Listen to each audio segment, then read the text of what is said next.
Եղբայրներ, դուք եղել եք հալածված Աստծո ճշմարտության համար։ Երեմյան նույնպես հալածվեց, բայց նա ասում է 20:11, բայց Տերը ինձ հետ է զորավոր Ախոյանի պես, դրա համար իմ հալածողները պիտի գլորվեն և պիտի չհաղթեն,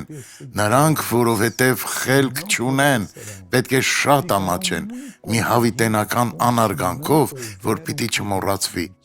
Մի վրեժխնդիր եղեք, մի չարացեք հալածանքի համար, աղոթեք նրանց համար, ովքեր հալածում են ձեզ, բարեխոսեք նրանց փրկության համար։ Աստված կարող է փոխել նաև նրանց սրտերը, Տերն է մեր փրկիչը, դիտենք հետևյալ վկայությունը։ Նախկինում ինչ չէիք կարողանում անել։ Ես չէի կարողանում այսպես անել։ Դուք չէիք կարողանում դա անել։ Ոչ։ Իսկ ինչպես էիք քայլում նախկինում։ Այսպես էի քայլում։ Եկեք այստեղ, բարեկամներս, նայեք Տիրոջ փառքին, քույրիկ անցեք միջանցքով և ցույց տվեք, ինչպես էիք քայլում, երբ եկաք այստեղ։ Իսկ հիմա քայլեք հավատքով, առանց վախի։ Տերը ձեր ուժն է։